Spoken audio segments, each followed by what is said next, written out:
그 인생을 알고 나면 바쁠 거 없거든요. 만날 쉬어봐야 숨 쉬는 건데. 내일도 숨 쉬는 거고, 오늘도 숨 쉬는 거고, 그 바쁠 거 없거든요. 흐르는 물이 바쁘지 않듯이. 근데 인생이 그걸 모르고 공연히 욕망이 끼어들면 헐떡거리는 거예요. 욕망으로 바쁘지, 인생으로는 바쁘지 않다. 그래서 음악의 세계도 보면 그 욕망을 다스리는 내용이 고전음악이에요. 근데 요즘에는 막 욕망을 충동질하는 게 현대음악이에요. 그래서 현대음악 듣고 나면 욕망이 막 샘솟이 일어난다고. 그래서 이 사람을 못 살게 만들어요, 아주 음악이. 그냥. 채워도 채워지지 않는 게 욕망인데 사람을 피곤하게 만들고 들뜨게 만들고 아주 못 살게 만들어. 그래서 이 문화가 이게 희한하다. 저 음악 듣고 있으면 계속 욕망의 노예가 돼가지고 편할 날이 없다. 청사하면 그 욕망을 다 빼고 인생으로 돌아가서 오묘한 세계를 느끼게 하는 거거든요. 이게 참 중요해요.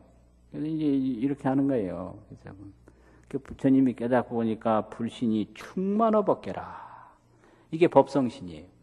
부처님이 온 우주법계에 충만해서 보현일체 중생전이라 일체 중생 앞에 다 널리 나타났다. 이게 보현일체 중생전이거든요. 보현이라는 건 널리 나타났다 이 소리 아니에요. 수연부감 미부주나 인연 따라서 다 감응을 해요. 이게 부감이에요. 감응으로 한다 이거지. 미부주 두루하지 않은 곳이 없으나 이항처차 보리좌라. 항상 그 깨달음을 얻으신 자리가 보리좌인데, 보리는 가관입니까? 각좌예요. 보리좌인데 늘 그 온 우주 속에 다 이제 나타나시지만은 그 보리좌에 늘 앉아 계신다. 그럼 보리좌가 어디냐? 앉는 데마다 보리좌예요. 깨달음이 있으면 앉는 데마다 보리좌거든요. 그럼 부처님이 보리수나무 밑에서 깨달으셨으니까 늘 보리수나무 밑에 계신다. 그러면서 온 우주에 충만하다 이 말이거든. 이게 법성신입니다. 이게 이제 상즉 상입이에요. 어려운 말로. 서로 다 연결되어 있고 서로 들어가는 거예요. 내가 저쪽으로 들어가고 저쪽에서 나로 들어가고. 이게 법성신의 의미거든요. 이게 법성 원흉 무이상이고. 그래서 모자람이 전혀 없다. 이게 이제 제법부동 본래적이고 원적이다. 그래서 이제 이러한 세계를 지혜로 느낄 때 거기에 편안함이 있는 거예요. 지혜로 느낄 때. 그래서 우리는 이 감각신 오은신만 아니까 이 감각신 오은신은 어떻게 설명을 했느냐. 무상계라고 하는 게 있는데요. 무상계 들어보셨어요? 이 오은은 무상하다고 설명했거든요. 그럼 어떻게 무상하냐? 뭐 담루, 정기, 타체, 농혈, 물 부분은 뭐 개기여 수하고 다 물로 돌아가고 동전은 기풍하고 움직이는 건 바람으로 들어가고 난기는 기화하고 따뜻한 건 불로 돌아가고 또 뭐 온갖 건 다 이제 땅으로 돌아가고 무슨 뭐 이런 거 피육 근골이라든지 발모 조치 이런 거 머리 뭐 이런 뼈 이런 건 다 땅으로 돌아가면 지금 뭐가 남느냐 이 얘기했잖아요. 이게 바로 오은신인데 오은신은 명색신이고 명색신은 감각신인 동시에 이건 무상신이다. 항상함이 없는 몸이에요. 순간순간 달라져요 이게요. 그래서 우리가 음식을 먹으면 그 음식이 오래 가지 않습니까? 금방 그게 소멸되죠. 이 몸도 마찬가지예요. 몸도 오늘 먹었던 음식으로 오늘 몸이 이루어지고 내일 먹는 음식으로 내일 몸이 이루어지면 오늘 몸은 사라져버리는 거예요. 그런데 그게 감각으로 느끼지를 못해요. 사실은 어제 몸하고 오늘 몸하고 다른데요. 다른데 다만 우리 눈으로 느끼지 못할 뿐이다 이거죠. 그래서 사람들 만나보면 그래요. 아이고, 스님 뭐 20년 전이나 지금이나 똑같네요. 이런 말 하거든요. 그러니까 그게 얼마나 거짓말인데, 거기는 완전히 거짓말까지 포함됐거든요. 듣기 좋라고 한 얘기거든요. 듣기 좋라고. 그런데 사실상으로 20년 전 사람하고 지금 사람하고 사람이 달라졌다라고는 안 보거든요. 그렇지 않습니까? 모습은 달라졌는데. 그런데 20년 전하고 20년 전 이 몸하고 지금 이 몸하고는 바뀌어도 몇 번을 바뀐 거예요. 시시각각으로 바뀌거든요, 이게. 시시각각으로. 그래서 숨 쉬다 못 쉴 수도 있고, 이게 무상이거든요, 무상신.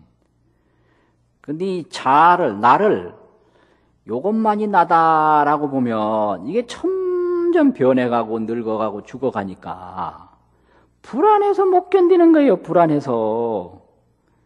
언제 죽을지 이게 도저히 답답하고, 허망하고 이래가지고 못 견뎌요.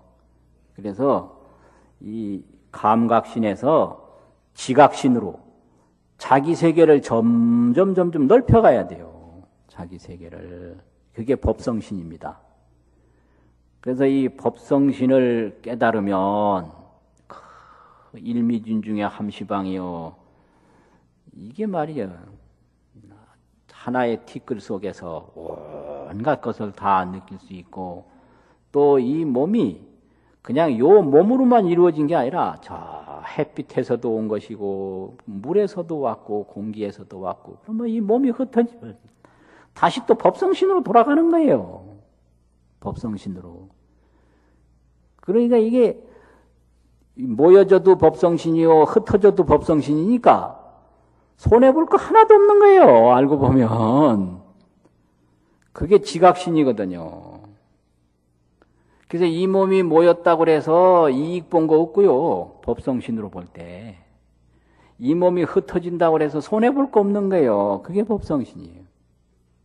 그래서 맨날 얘기했지 않습니까? 이 감각의 이 오온신을 얼음에다가 비유하고 법성신을 물에다가 비유한다면, 이게 뭐 얼음이 얼었다고 해서 그 이익 본 거 뭐가 있어요? 물은 만날 얼음 얼어도 그 얼음 자체가 물이지 않습니까? 그 얼음이 뭐예요? 보이기는 보이지만 물이잖아요. 물 외에 다른 게 없지 않습니까? 또 얼음이 녹아도 그게 손해보는 거 없어요. 그냥 본래 물이에요. 그것을 불생불멸이라고 합니다. 그것을.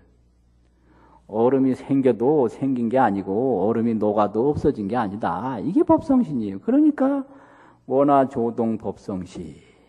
참 대단한 말이에요, 그게.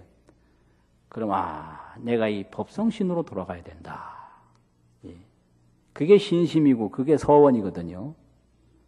그래서 부처님은 법성신을 깨달았기 때문에 죽음이 전혀 문제가 안 되는 거예요. 그러니까 죽음이 오든 안 오든 걱정하고 불안할 게 전혀 없는 거거든요. 죽음을. 그게 신심이죠. 부처님이 죽음을 무서워하지도 않고 부처님이 죽음을 두려워하지도 않고 그냥 오면 맞이하고 안 오면 그만이고 생각할 게 없는 거예요. 이거를 불의 생사, 불념 생사 이럽니다. 어려운 말로. 불념이라는 건 싫어할 염자. 죽음을, 생사를 싫어하지도 않고, 불애, 이건 사랑할 애자인데 생사를 좋아하지도 않는다. 이게 법성신을 깨달은 분의 생사관이에요. 불념 생사하라. 생사를 싫어하지 마라. 불애 생사하라. 생사를 애착을 가지고 집착하지 마라. 이거거든요. 그게 이제 자아관이 아주 넓은 그런 불보살님들의 세계죠. 그렇게 돼서 법성신을 이제 지혜로 깨달아야 되는데, 그러려면 어떻게 해야 되는가? 공덕을 많이 지어야 돼요. 그게 공덕신입니다. 공덕을 자꾸 짓는 게 그게 공덕신이거든요. 그래서 공덕을 짓는 데는 마음을 조용히 가라앉히는 것도 공덕이요, 이 공양을 하는 것도 공덕이요. 경을 보는 것도 공덕이요. 그래서 일체 선행을 하는 게 다 그게 공덕심이거든요. 그게 이제 불교식으로 수행을 통해서 하는 공덕이죠.